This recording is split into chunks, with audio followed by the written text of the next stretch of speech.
Tata cement भी stock spill लेके आया है, तो मुनाफा 2469.5% का रहेगा। बाजार जो क्या गैप अप ओपनिंग के साथ कारोबार का आगाज किया और उसके बाद हमने देखा कि तमाम वो लोग जो रिटेलर्स थे वो खरीद नहीं पाए आज के दिन, जहां पर बाजार उससे पिछले दिन काफी डाउन साइड मूव किया था। गैप डाउन ओपनिंग थी और आज गैप अप ओपनिंग 2.5% का इजाफा रहा। जहां पर हम टॉप स्टोरीज को देखें तो जियो पोलिटिकल टेंशन में डीएस्केलेशन देखी गई। नंबर 2, तेजी रही तमाम दुनिया के बाजारों में। नंबर 3, कंज्यूमर प्राइस इंडेक्स अप्रैल का और तारीख की कम तरीन सतह इन्फ्लेशन की रही, 0.3% का फिगर देखा गया। Number 4, federal board of revenue का टैक्स कलेक्शन में शॉर्टफॉल रही है। नंबर 5, इंडिया अब इंटरनेशनल मॉनेटरी फंड के पास पहुंचा है कि पाकिस्तान का प्रोग्राम उस पर रिव्यू करे। Number 6, HBL PMI manufacturing index में कमी देखी गई। ये 6 टॉप स्टोरीज थी जिन्होंने आज अपना रोल प्ले किया। बाजार 2.5% की तेजी लेकर आया, लेकिन इस तमाम तेजी में आज के दिन जो हमने देखी, बाजार का डाटा काफी मायूस कुन देखा गया। बाजार का हुजम ऑलमोस्ट 25% से ज्यादा गिरा है। 46 करोड़ शेयर्स का टोटल कारोबार रहा, 61 करोड़ शेयर्स के मुकाबले में वैल्यू में भी कमी देखी गई। इसके साथ साथ आगे बढ़े तो नंबर ऑफ ट्रेड्स में भी कमी रही। 2,63,738 टोटल नंबर ऑफ ट्रेड्स थी आज के दिन। पिछले सेशन जहां पर 3,70,000 से ज्यादा की नंबर ऑफ ट्रेड्स थी, 1 लाख से भी ज्यादा कमी देखी गई नंबर ऑफ ट्रेड्स में।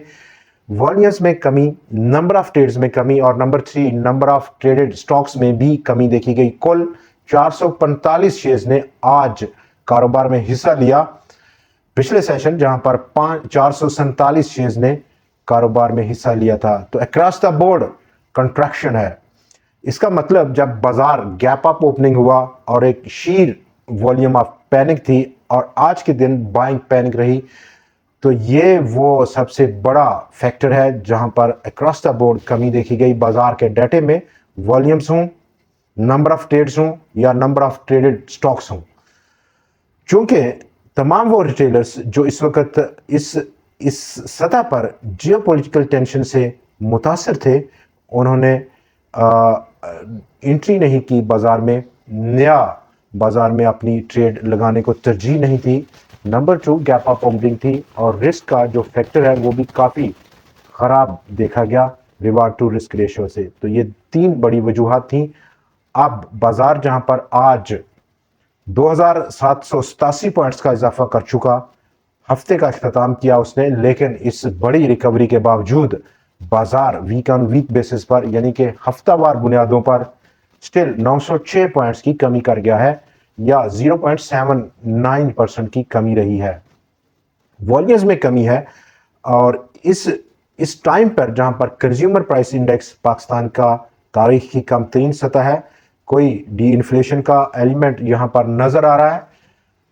नंबर 1 मंडे को रिव्यू है स्टेट बैंक ऑफ पाकिस्तान का 5 मई को, जहां पर इंटरेस्ट रेट्स की रिडक्शन की तवक्कुआत काफ़ी लोग लगाए हुए हैं। लेकिन इससे पहले कि मॉनेटरी पॉलिसी को रिव्यू करे स्टेट बैंक ऑफ पाकिस्तान की मॉनेटरी पॉलिसी कमेटी, यहां पर ब्लूमबर्ग न्यूज़ ने आज जो न्यूज़ ब्रेक की कि इसके बावजूद कि बहुत बड़ा रूम है सेंट्रल बैंक के पास रेट्स को कम करने का, ब्लूमबर्ग ये समझ रहा है कि अनचेंज रख सकता है स्टेट बैंक ऑफ पाकिस्तान 12% की सतह पर ही शरह सूद को।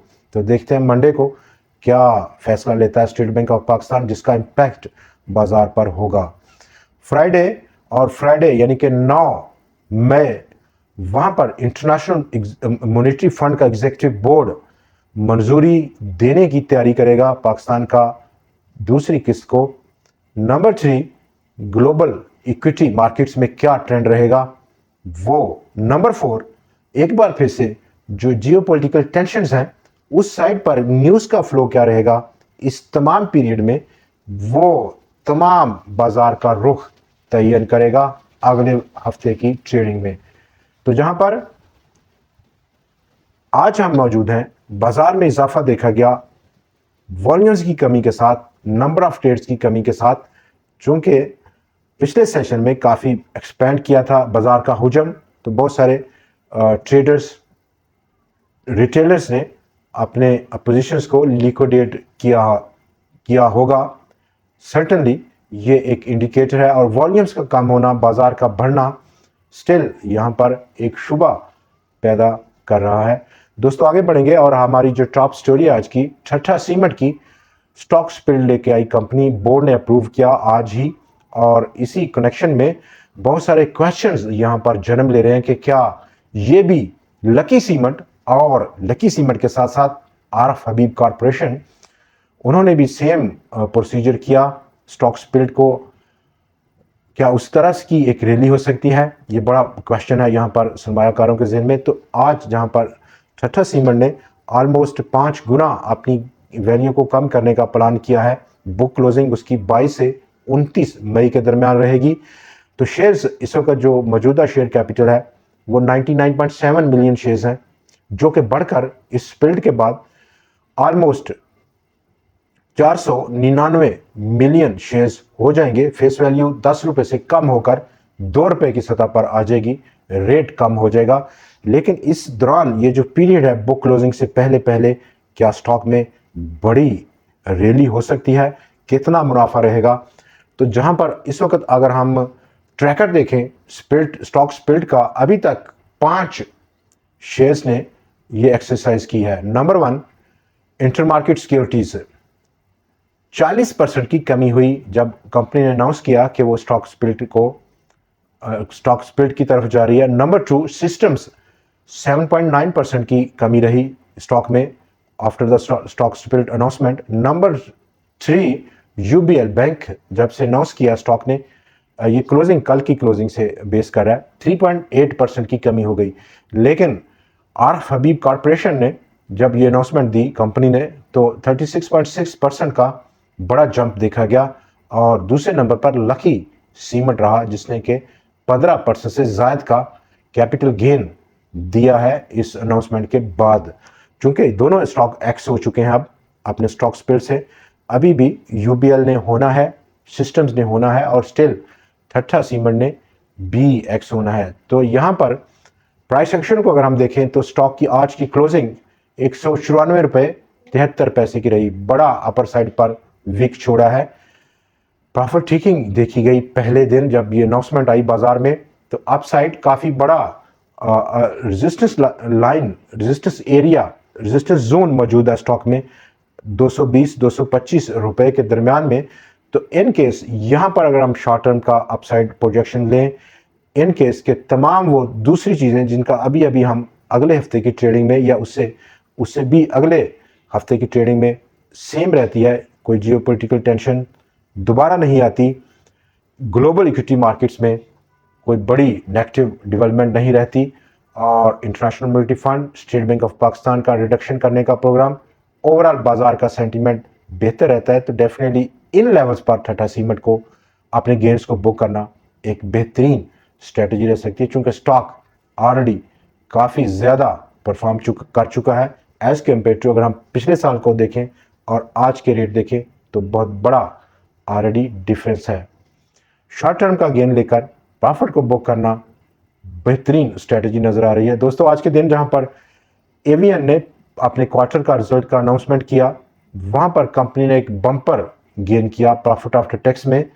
ऑलमोस्ट इस क्वार्टर के लिए 271.63 मिलियन रुपए का प्रॉफिट आफ्टर टैक्स रहा, जो कि पिछले साल के मुकाबले में ईयर ऑन ईयर बेसिस पर ऑलमोस्ट 2469.5% का मुनाफा इजाफा था।